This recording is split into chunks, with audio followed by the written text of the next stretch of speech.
everyone. Joe Menza here, and it's a nice day, so I thought I'd go outside. I'm spraying down my paints here just to make sure they're wet. This is a Stay Wet palette that I have.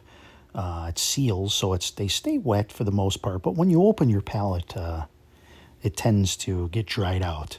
So there's that. I'm wetting my paper. This is Fabriano 11 by 14 Fabriano Studio 140-pound cold press. I like this paper. It's not 100% cotton. It's only 25%, but it's a good all-around paper, good to practice on. Now I'm using my large hake, or as it's actually called, hake brush, and I've taken some yellow ochre here. And basically what I do is I like to paint from imagination. If I'm not, I'll let you know. But a lot of times I just like to throw paint on the paper, and I like to start to see where it falls. In this particular case, I'm using the yellow ochre, and I'm thinking about a sky. I might be thinking about something or thinking about a color when I go into painting something. And then I just kind of like to follow the paint and see if I start to see a landscape in my mind. So a lot of times I don't have anything in my mind. But here we have some cerulean blue. It's a nice sky blue color. I thought I'd kind of dabble that in between these spaces here. And I'm going to throw a little bit on the bottom too. I never just know if I want to do some water or something on the bottom. So I'm going ahead and I'm doing that. And just kind of working with the paint, kind of going a little bit by gut feel and seeing, what comes out. Being that I have this on such an angle here, more for the camera, I'm going to have a little bit more running. If you have an angled board and you're at like 20 to 40 degrees, your paint's not going to run as much. But that's okay. It's kind of exciting sometimes when the paint does run, and sometimes you get some interesting effects that you didn't always expect. So you can see in that yellow ochre toward the center there, you can see where it's running a little bit. I like to look for different things. I like to look to see where I can take advantage of light, contrast, tones, and different things that'll make things stand out within the piece itself. Now hopefully I don't black the camera too much on you here. I try to come up with a new angle. A lot of times I go from the left, but I'm doing this outside. I really like the light when I'm outside. You can really see well. Now I just decided to go ahead and take a little bit of blue here and kind of just create a little bit of a sort of a distant mountain range. This season here I'm calling, kind of wanted to get motivated. I haven't been putting out as many videos as I did earlier on, so I'm going to kind of do this in a seasonal release.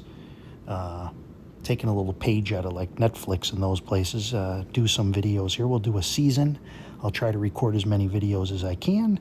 And I'm going to call this Season 2, or we can call it Season 1 maybe. Season 0 was everything before that.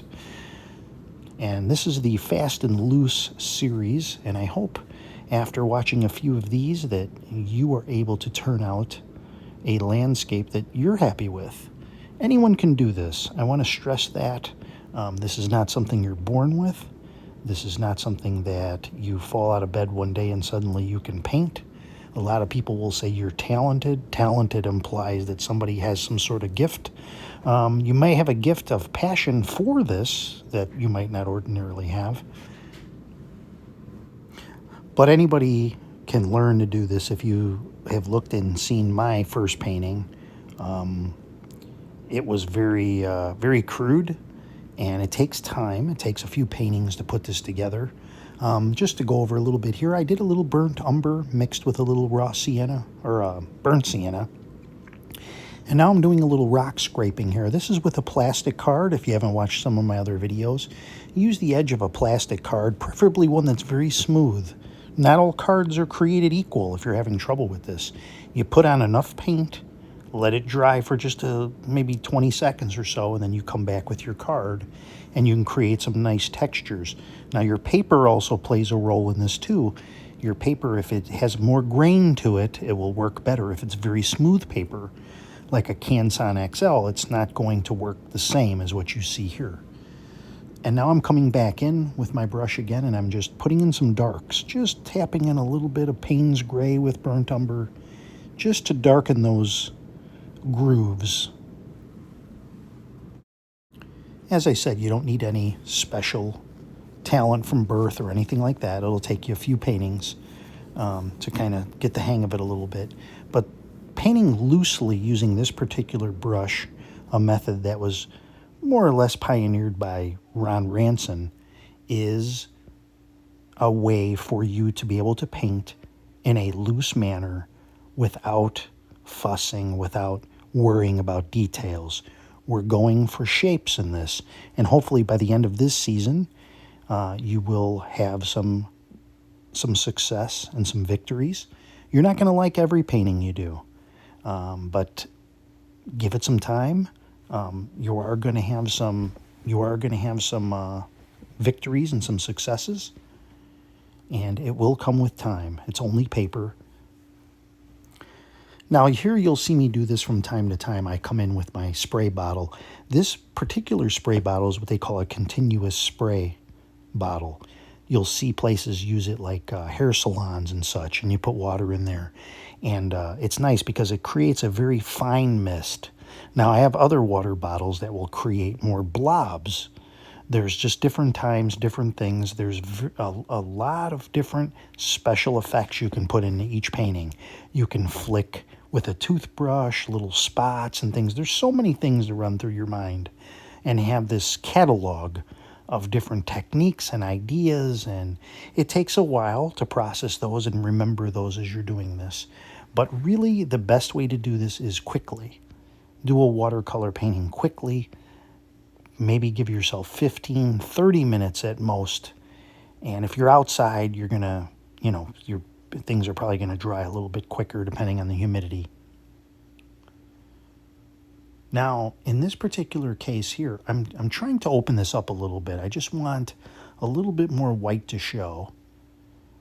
And then I'm going to take I'm using a fan brush now. My main brushes, I like to use a large Ron Ranson brand hockey brush and a medium size. Those two cover all my big brush needs. Then I like to use a fan brush, a small, preferably a stiff fan brush, one that's not soft. It doesn't bend very easily. It's great for doing pine trees and things like that. And then I like to use a rigger brush. Those are my three main brushes that I'll use the most during this series. I may use a flat brush, but that really is the extent of what I use. I have a lot of brushes, but those are the main brushes that all you need for this. So you don't need very expensive paints. Paints that are recommended are the Cotman, made by Winsor & Newton. These paints are student grade. They're not expensive, and they're not toxic, and they don't use anything like that. They're all like dye based, so they're safe to use. And you get a fair amount of good paint in a tube.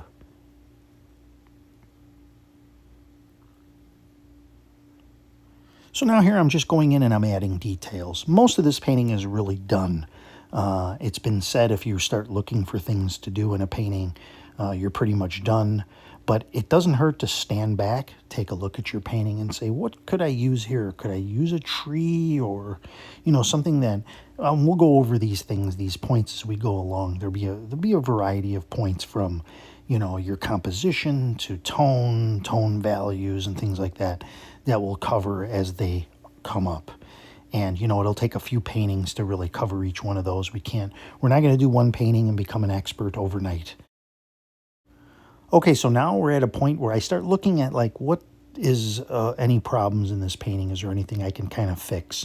And yeah, you could fix some things. I didn't like the way this yellow went over the top, so I have a spray bottle. I have a few spray bottles where I put about an inch of paint in, and then I fill up maybe halfway on the little spray bottle. And I can spray over the top for different effects. And in this case here, over to the right of that mountain, I sprayed a little yellow. Didn't really quite do what I had hoped it would do. So I'm going to dab on that a little bit. And then I'm going to add a little bit of brown to the top, and I'm going to build up that mountain because that yellow just looks kind of strange to me there. So always keep a paper towel, or as some areas call it, a kitchen roll. Always keep some of that handy so you can dab away at certain things.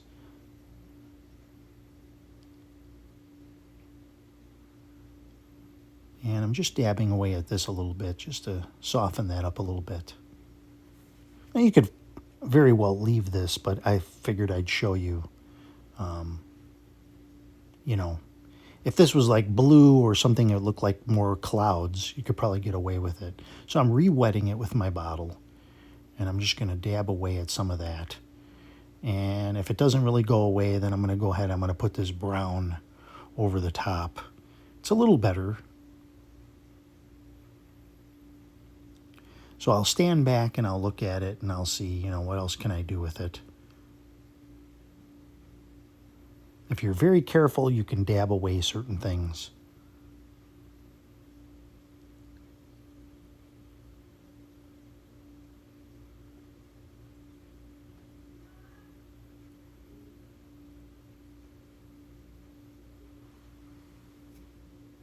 So I'm going to get some burnt umber mixed with a little Payne's gray. Just using my fan brush, I'm just going to connect a little bit here. That's the fun part about painting from your imagination. You can do whatever you want on the paper. You know, and when you're dealing with this paper, I think if you buy it off of Amazon or somewhere like that, you probably end up paying about 50 cents a sheet. So you don't feel so bad if you ruin anything. And then you also have the back of the sheet you can paint on, although the grain is a little bit different. But if you get a pad with 50 sheets on it, you could do 100 paintings. And by the end of that pad, you will improve. You will improve. So I'm just going to make a little bit, blend this in a little bit here.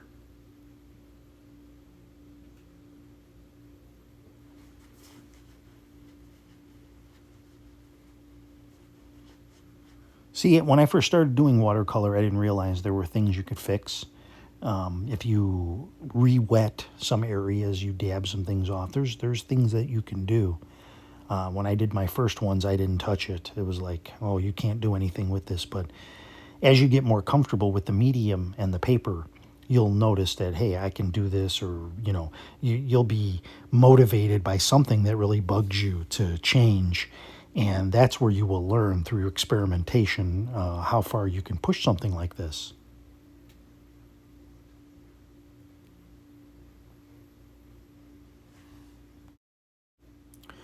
So I think that looks better now. I'll go ahead and I'll throw a mat over the top. You should have a mat. You can order these off of Amazon, pre-made. And then this really helps you get a visual feeling if your painting's finished, if it needs anything. Here's the final product. I really like the way the water settled in. You'll notice I did add a couple of birds with my little pen. Thanks for watching, everybody. I look forward to seeing you again soon.